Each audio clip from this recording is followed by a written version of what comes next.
Good morning, my dear students. As we are discussing chapter 6, physical and chemical changes, yesterday we have discussed the physical changes of the substance. Now, today we are going to learn the chemical changes.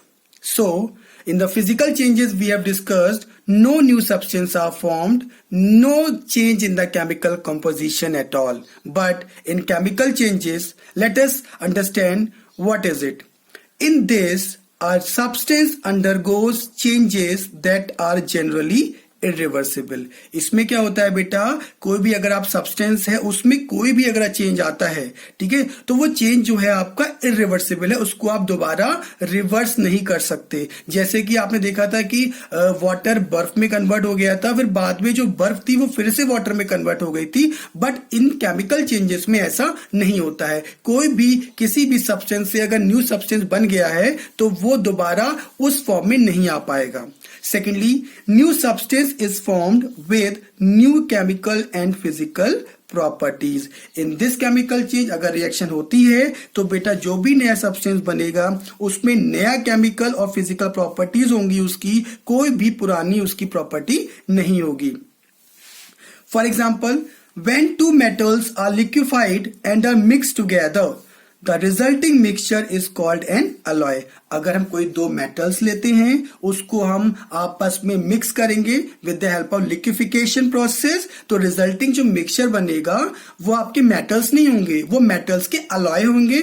ठीक है, example के तौर पे देखते हैं brass. Brass क्या है, एक तरीके का अलॉय है, क्योंकि किस किस मेटल्स के मिक्सचर से बना है, copper and tin. Copper and tin को हमने क्या करा है, लिक्विफाइड कर दिया है, दोनों को हमने मिक्स कर दिया है, तो हमारा एक न्यू सब्सटेंस तैयार हुआ ब्रास। इसमें क्या होगा बेटा, जो इसकी प्रॉपर्टीज है वो इससे इसमें अलग होंगी क्योंकि नया सब्सटेंस फॉर्म हुआ है। इसकी फिजिकल प्रॉपर्टी भी अलग होगी बेटा और इसकी केमिकल प्रॉपर्टी भी अलग होगी। This is a chemical change. ये फिजिकल चेंज नहीं है क्योंकि बेटा इसमें नया प्रोडक्ट बन गया है, इसीलिए ये एक तरीके का केमिकल चेंज है। इस तरीके की जो रिएक्शंस होती हैं इन्हें हम कहते हैं केमिकल रिएक्शंस।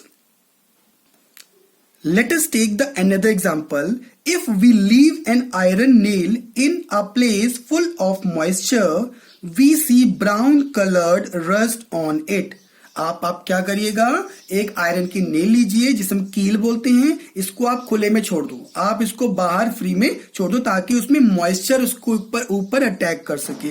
जब भी वो मॉइस्चर के कांटेक्ट में नेल आती है उसके ऊपर आप देखोगे कुछ दिनों के बाद ब्राउन कलर का एक सब्सटेंस डिपॉजिट हो जाता है, जिसको कहा जाता है कि वो रस्ट की डिपॉजिट उस पर हो चुका है। जो रस्ट जो है आपका, जो न्यू सब्सटेंस आपका है, वो बिल्कुल पुराने सब्सटेंस से आयरन की जो प्रॉपर्टीज है उससे अलग है। मींस जो आयरन की प्रॉपर्टी थी, अब जो रस्ट आपका बना है तो दोनों की प्रॉपर्टी एक दूसरे से बिल्कुल अलग होंगी क्योंकि आयरन के ऊपर जो डिपोजिशन हुआ है वो रस्ट है और रस्ट की प्रॉपर्टी आयरन से मैच नहीं करेंगी बेटा।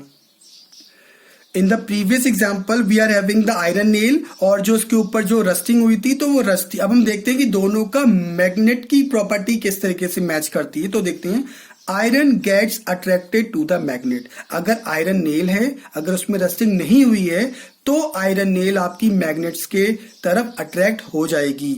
लेकिन if you collect some rust and bring a magnet near it, will it be attracted to the magnet? अब आप क्या करोगे, जो नेल आपकी रस्टेड हो गई थी, उसके ऊपर रस्टिंग हो गई थी, उस रस्ट को आप इकट्ठा कर लो, उसके पास अगर आप मैग्नेट लेकर जाओगे तो मैग्नेट जो है अट्रैक्ट नहीं होगी। क्यों?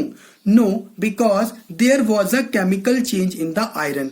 आयरन नेल का केमिकल कंपोजिशन में बदलाव आ गया था और उसमें नया सब्सटेंस बना था जिसे हमने कहा था रस्ट। तो रस्ट का जो है अट्रैक्शन जो है आयरन के साथ नहीं होता है बेटा, क्योंकि उसकी प्रॉपर्टी आयरन यानी मेटल से बिल्कुल अलग होती है। Next example, when you light up a firecracker, you see bright white light coming from the elements. This is the chemical change. देखा होगा जब भी आप पटाखे जलाते हो, पटाखे के अंदर एलिमेंट होता है, ठीक है। जब आप उसमें आग लगाते हो तो पटाखे जल जाते हैं। जब पटाखे जलते हैं तो बहुत सारी लाइटनिंग होती है, ब्राइट व्हाइट लाइट निकल के आती है, साथ में साउंड भी होता है। बेटा वो जो आपका साउंड और जो लाइट निकल गई वो दोबारा उस एलिमेंट में कन्वर्ट नहीं हो सकती, तो ये एक तरीके का केमिकल चेंज है। कुछ अदर केमिकल चेंजेस हम देखते हैं अपने आसपास जो इनके अलावा हैं, वो कौन कौन से हैं? Generation and absorption of heat, light and radiation. Means कोई भी केमिकल रिएक्शन अगर होती है, कोई भी केमिकल चेंज होता है तो उसमें हीट या तो जनरेट होती है या तो हीट उस सब्सटेंस में एब्जॉर्ब हो जाती है, लाइट भी जनरेट होती है, रेडिएशंस भी जनरेट होते हैं, जैसे अल्ट्रा वायलेट रेडिएशंस हो गए आपके। नेक्स्ट है production of sound. Fire crackers के केस में मैंने आपको बताया था साउंड भी जनरेट हो रहा है, तो केमिकल चेंज में साउंड भी प्रोड्यूस होता है। थर्ड एंड लास्ट है आपका कि आप देखोगे कि जब केमिकल चेंज होता है तो स्मेल में भी चेंज आता है, कलर में भी चेंज आता है सब्सटेंस के, और गैस भी इवॉल्व होती है। फॉर एग्जाम्पल मिल्क है, मिल्क आप पीजिए, उसका टेस्ट बिल्कुल अलग होगा। जब वो मिल्क कुछ टाइम के बाद कर्ड में कन्वर्ट होता है तो उसका टेस्ट अलग हो जाता है, स्मेल भी अलग हो जाती है। कलर भी बहुत सारे एग्जाम्पल है कलर चेंज, जैसे कि आपकी लीव्स हैं, जब पेड़ में लगी होती है तो ग्रीन होती है, जब आप उसको तोड़ लेते हो वो येलो पड़ जाती हैं, तो एक तरीके का केमिकल चेंज है आपका।